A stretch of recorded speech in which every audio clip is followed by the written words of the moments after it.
O Touro Indomável é um filme baseado numa biografia do Jake LaMotta, que é um pugilista de peso médio.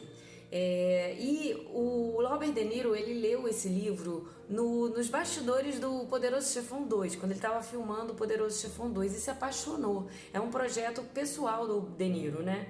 O que acontece? Ele sabia que o Scorsese era o homem para fazer o filme, só que o Scorsese falava para ele: olha, eu não sou fã de esporte, eu não gosto de boxe, eu não vou fazer um filme de boxe, eu vou fazer um filme de um cara violento para quê?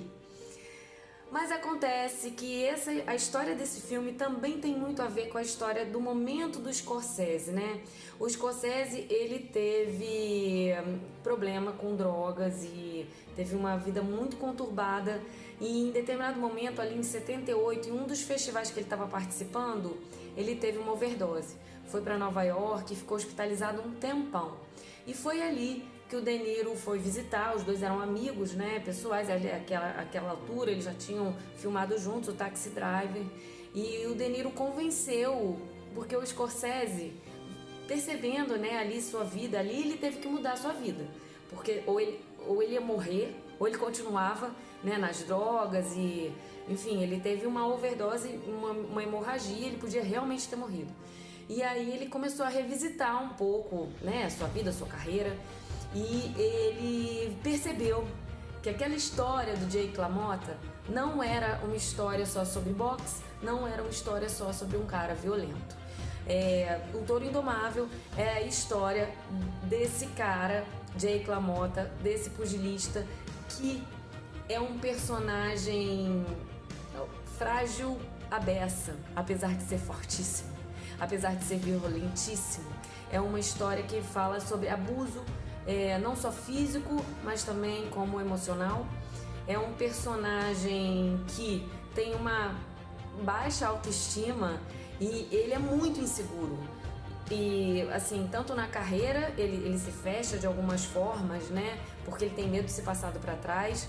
E na vida pessoal também. O que acontece? Quando ele se apaixona pela Vicky, que é uma mulher que parece muito mais velha, mas que na história, quando ele conhece, ela ainda é uma adolescente, ele fica fascinado por ela. Então ele vai atrás dela e ele consegue conquistá-la. Então, quando ele consegue conquistá-la, ele passa a ficar inseguro em relação a ela. É um pouco, eu pesquisei isso, tem um termo na psicanálise que fala do complexo de Madonna prostituta, que para certas pessoas, ou a mulher é uma santa ou ela é uma puta. E é assim que ele vê, né? Ele olha para ela meio com aquele olhar endeusado, e aí quando ele conquista, ele só consegue pensar que ela iria pra cama com todo mundo. Então ele fica totalmente enciumado, e ele vive assim. Ele vive, e aí assim, ele parte pra violência contra ela. Ele já praticava violência contra a outra mulher dele, né? Então o Jake LaMotta é um personagem muito perturbado. E no fundo, o filme é uma luta, sim, mas uma luta contra ele mesmo. Que ele é uma pessoa autodestrutiva e ele é uma pessoa que vai afastando todo mundo dele ao longo da vida, né? E tem uma frase no filme que ele repete mais de uma vez, que é: eu não sou um animal, eu não sou um animal. No fundo, ele se deixa ser muitas vezes. Ele é um animal no ringue, ele é um animal dentro de casa, ele se deixa ser. E é a luta dele contra ele mesmo. Então, o filme é sobre isso. E para contar essa história, o Scorsese se cerca de profissionais talentosíssimos e faz um filme primoroso em termos de imagem, som, o elenco, nem se fala, e vou destrinchar um pouquinho disso aqui para vocês. O Scorsese filmou o Touro Indomável em preto e branco. E é interessante que o Touro Indomável foi filmado em 79, 80, né? E ele foi lançado muito perto, né? Só 3, 4 anos depois do Rock ser lançado, né? O primeiro Rock é de 76 e ganhou o Oscar, né? Então, qual é a diferença, né, dos dois filmes? É uma imensidão de diferença. O Rocky é uma clássica jornada do herói com um personagem que é falho, mas a gente gosta muito do Rocky, né? A gente torce por ele. O Jake LaMotta não é um personagem querido, não é um personagem que a gente torça por ele. A gente odeia ele, na verdade. E esse é um desafio, foi um desafio do roteiro. Eles começaram esse roteiro com um roteirista só, depois eles chamaram o roteirista de Taxi Driver que colocou, uma das contribuições grandes foi ter trazido a figura do irmão para um certo protagonismo. É claro que o Jake LaMotta é o protagonista, mas o irmão também, a relação entre os irmãos também tomou um certo protagonismo ali, e ele ajuda a narrar esse filme. E o Scorsese, também para diferenciar do Rock, também por uma decisão ali de formato e artística, ele filma esse filme em preto e branco. E é genial.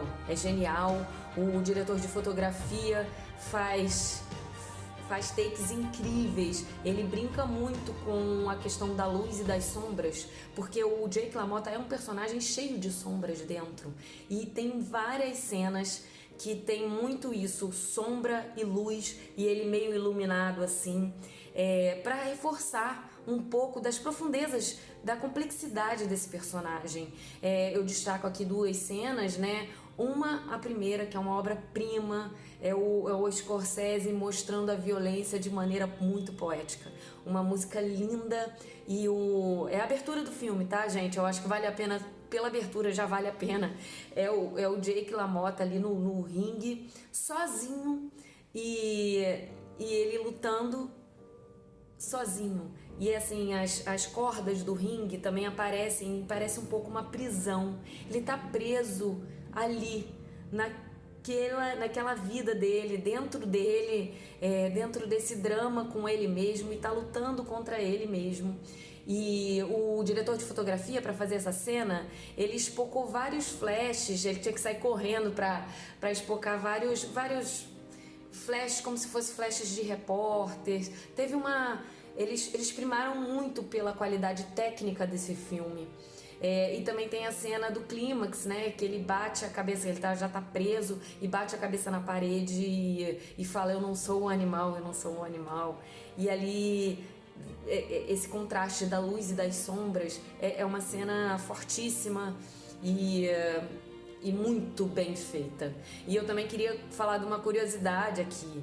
O Scorsese, a arte alimenta a arte, né? E o Scorsese, ele não queria fazer um filme de boxe, e ele não mostra muito treino nem nada disso, diferente do Rock. Ele não mostra mas ele tem que mostrar o Jake LaMotta no ringue. Por quê? Porque o Jake LaMotta no ringue é um animal. Ele mostra toda a raiva que ele tem dentro dele, e as lutas, elas são muito filmadas meio até numa atmosfera meio onírica, assim, e tem muito sangue, tem muito... às vezes difícil de ver. E o recurso do sangue que ele usou muito chocolate, que foi o que o Hitchcock usou naquela cena de Psicose, aquela cena famosa. E pra falar dessa cena famosa, né, a cena do chuveiro, que ele mata a Janet Leigh ali em Psicose, o Scorsese usa essa cena como referência para a última luta do filme, e ele decupa, ou seja, ele edita em cortes rápidos, vários cortes. Por quê? Ele toma essa cena como referência porque ele diz que foi uma das cenas mais assustadoras que ele viu, essa de Psicose. E ele tenta fazer a última luta do Jake ser tecnicamente parecida com... é uma referência, né? Com aquela cena de Psicose. Genial, né? É uma só para trazer um pouco da genialidade, um pouco do que ele pensou. O filme é em preto e branco, também tem uma linguagem muito documental, e interessante que a única coisa que é colorida são os filmes caseiros do personagem Jake LaMotta. Então ele traz o que é documental em colorido e o filme em preto e branco. Muito interessante isso também. Outro destaque é o elenco excelente, né? O projeto era do De Niro e o De Niro fez... Ele viveu como um boxer, né? Durante um ano e ele chegou a ganhar 2 ou 3 lutas amadoras. Ele treinou muito e ele teve que engordar também para fazer esse papel. As filmagens pararam durante 2 meses para ele engordar 20 quilos. O De Niro engordou 20 quilos em 2 meses. Ele disse que comeu muita massa. Foi até para a Itália, né? Porque nesse período o Scorsese casou. E ele foi na Itália também e ajudou, e comeu pra ir ao casamento e comeu muita massa pra ajudar a engordar, né? Muito difícil o papel, ele foi muito dedicado e ele ganhou o Oscar por causa disso. Tem um destaque no elenco também o Joe Pesci, que faz o irmão dele. E outra curiosidade, o De Niro acidentalmente quebrou uma costela de Joe Pesci numa das cenas que está no filme. Porque o Joe Pesci é o irmão / treinador dele. Então, o De Niro, sem querer, obviamente, né? Mas ali muito no personagem, quebrou uma costela do Joe Pesci. Outro destaque do elenco é a Kathy Moriarty, que faz a Vicky, a mulher do De Niro, do Jake LaMotta. E ela é muito interessante porque a figura dela já é meio magnética, a gente fica olhando pra ele e o jeito que o Scorsese filma o De Niro olhando pra ela, né, é aquele cara que endeusa um pouco ela, mas morre de ciúme, também faz com que a gente tenha um olhar especial e essa atriz entrega tudo, assim, muito boa. O filme ganhou o Oscar de melhor ator, melhor montagem, concorreu a vários outros, inclusive a filme, mas perdeu do Gente Como a Gente, foi no Oscar de 81. Outra curiosidade muito bacana também é que o pessoal do som se esmerou muito, eles pensaram como fazer os barulhos da luta, né? E eles usaram muito tomate sendo esmagado, melão sendo esmagado e para as fotos eles quebraram o vidro, eles fizeram muita coisa e dizem que depois eles apagaram o material para ninguém usar o que eles tinham descoberto, que eles tinham feito em outra obra. Eu revi o filme agora para poder fazer esse vídeo e eu estudei um pouco sobre ele e quanto mais eu penso nesse filme, mais eu acho que ele é muito bom, cheio de complexidades e um filme que vale muito a pena ver, apesar de incômodo. Mas a gente não pode ver só o que é legal, né? É um filme só que é assim, que é leve. Tem hora pra ver o leve, tem hora pra ver o bom.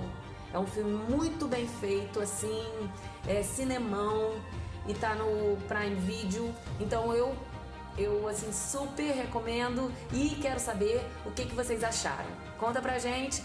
Dá um like nesse vídeo e comenta aqui pra gente poder abrir esse diálogo e manter esse diálogo aberto sempre.